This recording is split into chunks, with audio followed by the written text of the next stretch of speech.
Alright guys, I'm going to show you where you have to go to hook up all your gauges. The only one I'm not going to show you is the trans because, you know what, I'm not crawling underneath the truck. It's getting dark out already, so it's hard to see, so you're not going to be able to see. Now there's a lot of controversy on your gauges. Some people say you get what you pay for. Okay, I buy that somewhat. But I found, most gauges, they're all set to a standard anyway. And I mean, everybody's saying, oh, you should go through Diesel Manor, you should go through this, oh, don't get that kit sucks.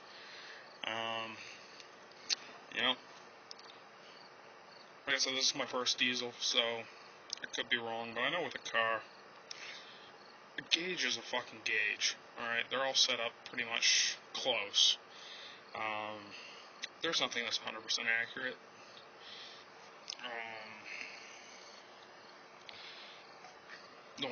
The kit I'm looking at, which I've heard good about and bad about. I guess the only bad part is you gotta buy some extra stuff sometimes with it, depending on how your application is gonna be put in. But the one I'm looking at is Glow Shift. You can go on their website and you can order off the website, which is glowshift.com. It's like 200 and something for the ones that I wanted. The gauges light up different colors, all that happy horse shit. Doesn't fucking matter. Who cares what the fuck they look like, because as long as you can read them, is my thought on it. But that's just me. I'm not after pretty, I'm after functional. Now the Glow Shift ones I'm looking at, on there, the boost gauge goes up to 100 psi. You have your pyro and your trans temp. Found the same kit basically on eBay. I think the boost gauge went up to 60. It's either 30 or 60. I want to do at least 60. That way, everybody says without changing your head studs, the most you can push out of that turbo is 35. Or 30. It's either 30, 35. I'll have to look at that tonight, and I'll let you guys know for sure. But anything more than that, you're going to run into head problems.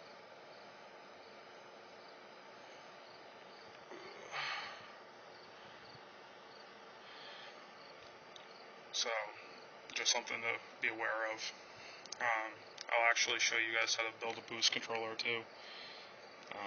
Off the page I'll bring up later and I'll show. I haven't done it yet. I actually boosted mine up once already, and I didn't know that there was a limitation on what you could do. All I did was take a pair of vice grips and crimp the line. And, oh yeah, you definitely get a lot more boost. Truck ran a little funny afterwards, so I think I was pushing it just a little bit. Don't recommend it. But, the Glow Shift kit, if you order it for your truck, like I said, this is a 96 12 valve. It comes with everything you need to hook in. If you look here, you see this bolt sticking out? Let's see if I can zoom in on it. Kind of. Well, that bolt right there is located directly underneath your air horn. Pull that bolt out, and you thread in the fitting, and you have your line that comes off that powers your boost gauge. Alright. When you cut the nylon hose for your boost gauge, don't use side cutters. You don't want to crimp the ends, you don't want to pinch it. You want it so it sits nice and flat and makes a good connection. Use a razor blade, guys. It's the difference in between fucking 10 and 15 psi if you fuck up. Alright? You won't know what you're actually running if you fucking pinch it. But you take it from there, run it back up through, and you run it through one of the grommets back there.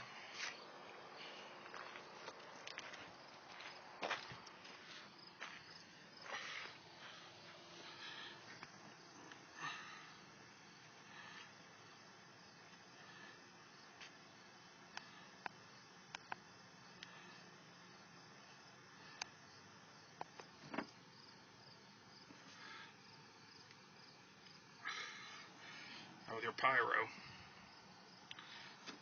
you're going to want to sink it up here. Alright? Don't go dead center in the pipe. Set it off to the side a little bit.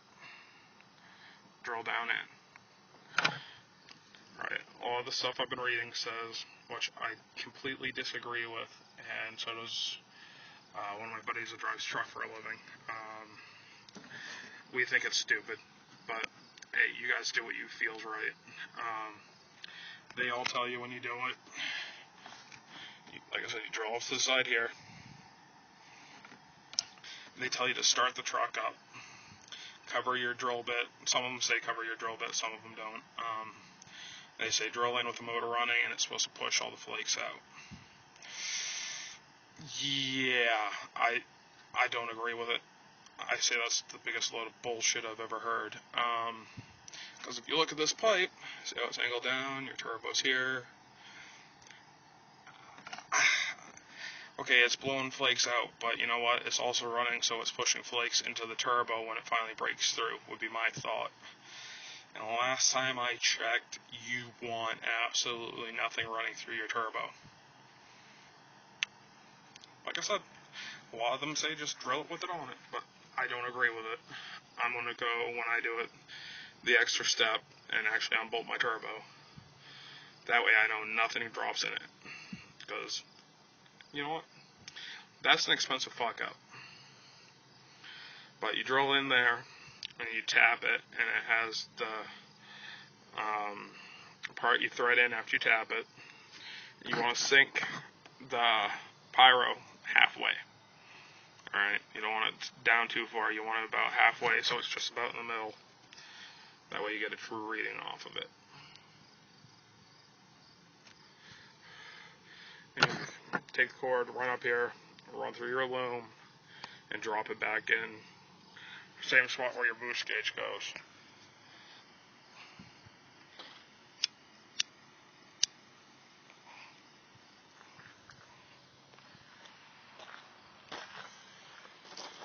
Temp. Like I said, I'm not going to show you the bottom part, but I'll show you where it loops up through. Down through there. There's an inspection port bolt, sort of like the one that's on underneath the air intake. Pull that out. This is where you have to buy an extra piece through Glow Shift. Or you can go to your hardware store if you can find one that's the same thread. Glow Shift actually tells you exactly what to use on it. They give you the thread measurements and everything. Actually, I might even put a link to there's a YouTube video they show you installing.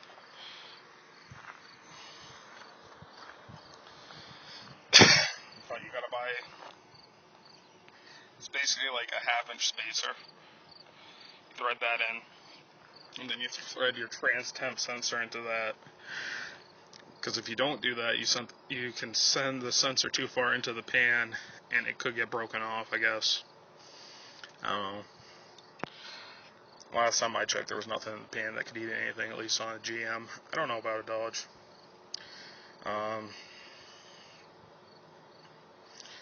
Like I said, this tranny, everything I've looked at says pretty much any mod you do to this thing, the tranny's going to shit the bed. The AFC mods you can do. Don't drive like an ass, basically, if you don't want to fucking do a tranny right off. Because just sliding the plate forward, the AFC housing, I think gives you like 95 horse. If you actually tune, I know everybody wants to just roll coal. Downfall to rolling coal, you guys. The more smoke you put out, you're putting out the fire. So if you're puffing a lot of black smoke, you are losing performance. Everybody says you want just a haze for performance-wise. If you just want smoke, then just do it. But performance-wise, everybody says you don't want a lot of smoke, as little as possible, actually. One thing I forgot with the smoke screw. when you guys break that free and you actually do it. Same thing with the star screw. You crank it towards the motor, sink it in. You thread it in for more fuel, you thread it out for less fuel. Alright.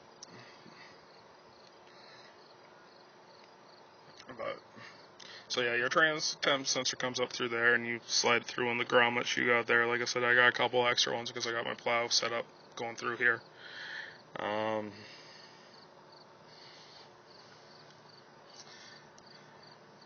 I gotta do a video actually, because I need to do it, which is going to be a little complicated for me to try to shoot, because I don't know if you're going to be able to see it. I don't know if any of you guys have the same issue that I do. Your idle's real low. Truck's hard to start. Most of the time you got to start it with your foot on the gas. And if you take a corner, it'll die. If you sit at a red light too long, it dies. That's your idle adjustment. Now, adjusting the idle on this is not like a car whatsoever. It is, but it isn't. It's more of a bitch because, with a car, you go there, you adjust the idle screw. Everything's hunky fucking dory. Well, adjusting the idle on one of these is, I don't know if you can see it, but there's a nut and a bolt down on the back side of your AFC, way down towards the bottom on the back of the pump. You can adjust it. It's kind of a bitch to get to, at least everything I've been reading. But you break the nut free and you adjust it like you would a regular idle. Do little turns at a time. Peak idle for it, from everything I've been reading, is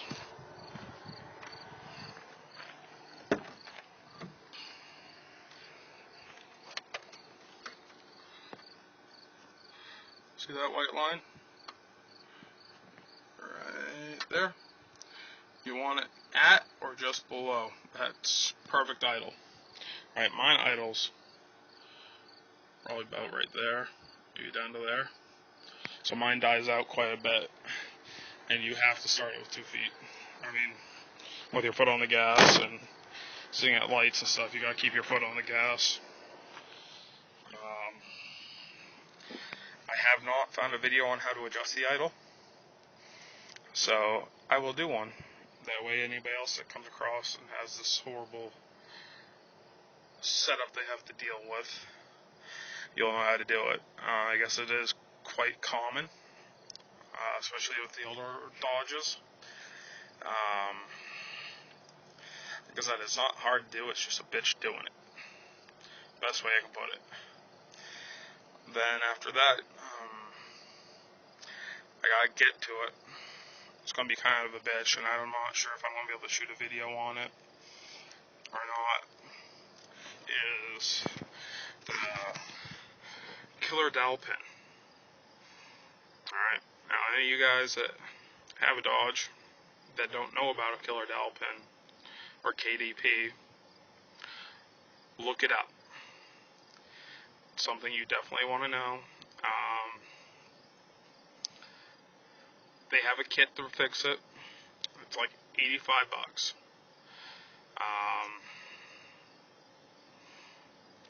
It's a bitch. You're looking probably in truck, supposedly around 4 hours worth of labor for you to do it. Give you a quick rundown on what you have to do. Take the fan shroud out. Fan out. Oil filler gone. This actually, you unscrew that. I guess you can break that side to side, and this actually spins off. See that cover? You gotta take off every single bolt around it. So you gotta take off your fan, and I believe your harmonic balancer. Pull all that off. Undo all these bolts. Pull that cover back. And can't really tell you where it is, but it's in the upper section over here. There's dowel pins. Now, this whole housing, it's all aluminum. Now the KDP, or killer dowel pin, was, when they did these motors, they drilled them into the motor while the motor was running, so there was some slack. And they used dowel pins instead of bolts to hold that cover on, because dowel pins you can get pretty much, they sit dead nut. I mean, bolts you can slide up or down. I mean, that casing, you have your oil pump behind it, or in it, your timing, your cam gear, your pump gear, everything is behind that one fucking housing, or in that one housing. So you want everything to be perfectly lined up for your valves, and I mean, your pump body itself. I mean, everything has to stay in timed. Now Cummins, and their wisdom back at that point, like I said, they, hold on, I need another cigarette.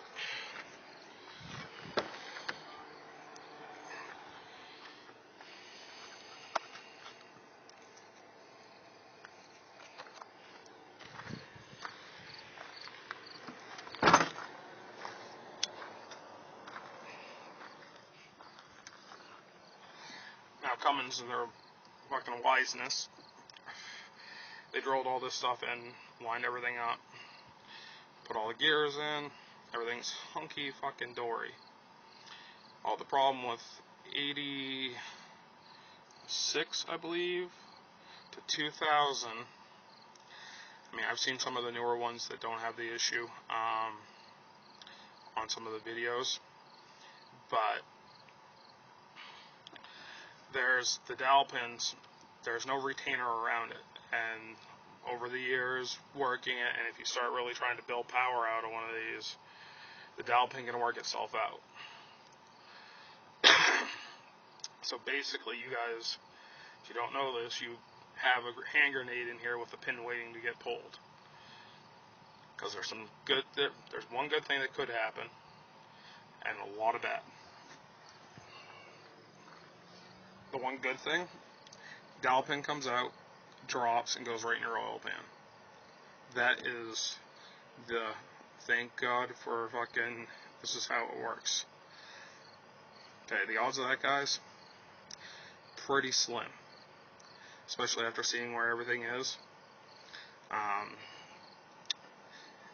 Most cases, your dowel pin's going to come out, and it drops on top of your timing gears, and not so bad scenario. I mean, it's still bad. That whole outside housing snaps off. Okay, it breaks, fucks everything all up. That's not worst case. Okay, that is not worst case. I mean, it sounds horrible. It is horrible. Your truck's going to be down. You're not going to know when it happens, when it does. I mean, you might if you can hear a bang, but you're going to lose a lot of oil real fucking quick. Still, not worst case scenario. Fixable.